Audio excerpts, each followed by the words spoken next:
அங்கே பக்கத்தில் நில்றேன். Hi friends, நம்ம இப்போ எங்கே இருக்கோன்னு பார்த்தீங்கன்னா என்னுடைய அக்கா வீட்டில் தான். நாங்கள் எங்கே ரெடி ஆகிருக்கோன்னா, எங்கள் அக்கா ஊர் பக்கத்தில் வந்து ஒரு கற்கைன்னு சொல்லிட்டு ஒரு ஊர் இருக்குது. அது வந்து பண்ருட்டி உள்ள ஏரிப்பாளையம், அது உள்ளே வந்தால் கற்கை வரும், செம்மேடு கற்கைலாம் வரும்.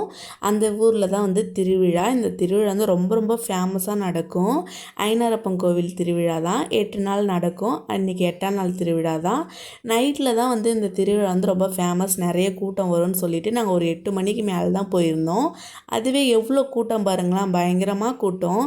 நாங்கள் வந்து இது நார்மலாக ஒரு டேஸில் வந்து வந்திருந்தோம். அப்போ வந்து கூட்டமே இல்லை, ஃப்ரீயாக இருந்து சாமிலாம் பார்த்துட்டு சுற்றி காடு மாதிரி தான் இருக்கும். அந்த காட்டுக்குள்ளே போயிட்டால் சமத்தே வேண்டுதல் நிறைவேற்றின இதெல்லாம் வச்சுருப்பாங்க, சிலைலாம். அதெல்லாம் பார்த்துட்டு அழகாக வந்தாச்சு. ஆனால் இந்த வாட்டி வந்து உள்ளெல்லாம் போக முடியல, ஏன்னா நைட் ஆனதுனால நாங்கள் சாமியை மட்டும் பார்க்கலான்னு சொல்லிட்டு வந்தாச்சு. பயங்கரமாக நிறைய கடை இருந்துச்சு. எங்கள் அக்கா வந்து ஃபஸ்ட் டைம் நாங்கள் வந்ததுனால எங்கள் அக்கா நிறையா சொல்லியிருந்தா இது வந்து நிறைய கூட்டம் இருக்கும், அது மட்டும் இல்லை கடை நிறையா இருக்கும் இந்த திருவிழாவில் அப்படின்னு சொல்லியிருந்தாங்க.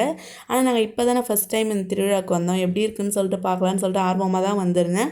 சூப்பராகவே இருந்தது, பயங்கர கூட்டம். அதுவும் மட்டும் இல்லை, நல்லா இருந்துச்சு. எல்லாமே எவ்வளோ வேண்டுதல் பாருங்கள், இது எல்லாமே சிலை தான். அவங்க வந்து வேண்டுதல் வேண்டிக்கிட்டு போய் அது நடந்துருச்சுன்னா மறு வருஷம் வந்து இந்த மாதிரி வேண்டிட்டு வந்து வைப்பாங்கன்னு சொன்னாங்க.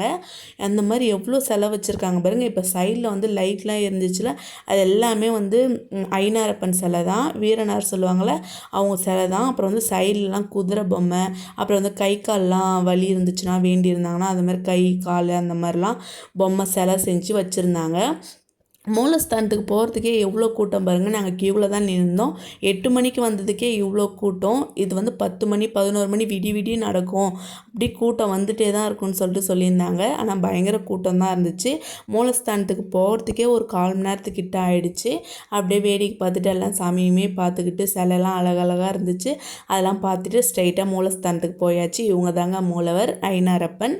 அவங்க வந்து ஏன் மூலஸ்தானத்துக்குள்ளே போகலைன்னா, இந்த கோவில் கும்பாபிஷேகம் நடக்கிறப்ப மூலஸ்தானத்துக்கு வந்து உள்ளே போகக்கூடாதுன்னு சொல்லிட்டு சாமி வந்து சொல்லியிருந்தாங்க, சாமியாடி அப்படின்னு சொல்லியிருந்தாங்க. அதனால் வந்து மூலஸ்தானத்துக்குள்ளே வந்து கருவறைக்குள்ளே வந்து சாமி போகாமல் வெளியே தான் இருக்காங்க அப்படின்ட்டு எங்கள் அக்கா வந்து சொல்லியிருந்தாங்க. எங்களுக்கும் ஒரு வேண்டுதல் இருந்துச்சு. போன வாட்டி வந்து நாங்கள் இந்த திருவிழா டைமில் வரல, நார்மல் டேஸில் வரப்போ நான் வந்து பாப்பா வந்து எங்களுக்கு குழந்தையாக பிறக்கணும்னு சொல்லிட்டு அம்மா வேண்டியிருந்தாங்க. அது வந்து நிறைவேற்றணும்னு சொல்லிட்டு நெக்ஸ்ட் வாட்டி வரப்போ நான் கண்டிப்பாக நிறைவேற்றுறேன்னு வேண்டியிருந்தாங்க. அதனால் அவங்களால முடிஞ்சதை வந்து பாப்பா கையால் உண்டியலில் வந்து போட்டாச்சு. ஆனால் வந்து நம்ம அதுக்கப்புறம் வந்து எதனா சிலை ரெடி பண்ணி வைக்கலான்ட்டு பிளானும் இருக்குது, பார்க்கலாம் எப்படின்னு சொல்லிட்டு என்னுடைய ஹஸ்பண்ட் சொல்லியிருந்தாங்க. அதுக்கப்புறம் வந்து ஒவ்வொரு லைனாக சாமி வந்து உள்ளே வந்து மாவிளக்கெலாம் போட்டு கும்பிட்டுட்டு சாமியும் கும்பிட்டுட்டு வெளியே வந்தாச்சு. கடைத்தெருவை சுற்றி பார்க்கலான்னு சொல்லிட்டு. பாருங்கள் எவ்வளோ வேண்டுதல் நிறைவேறிருக்கு. கூட்டமாக வந்து எல்லாமே சிலைலாம் எடுத்துகிட்டு போயிட்டுருக்காங்க பாருங்கள். இந்த கோயில் வந்து வேணுன்னா கண்டிப்பாக நடக்குமா, இவ்வளோ பாருங்கள் எடுத்துகிட்டு போகிறாங்க. பார்க்கவே ரொம்ப ஆச்சரியமாக இருந்துச்சு. கண்டிப்பாக இது சக்தி வாய்ந்த கோவில் தான். நாங்கள் கடைத்தெருவில் இருந்து வாங்கிட்டு இருக்கப்ப சாமி காளியம்மனும் அப்புறம் வந்து ஐனாரப்பனும் வந்தாங்க. பார்த்துட்டு வீட்டுக்கு திரும்பியாச்சு. நெக்ஸ்ட் வீடியோவில் பார்க்குறேன். டாடா.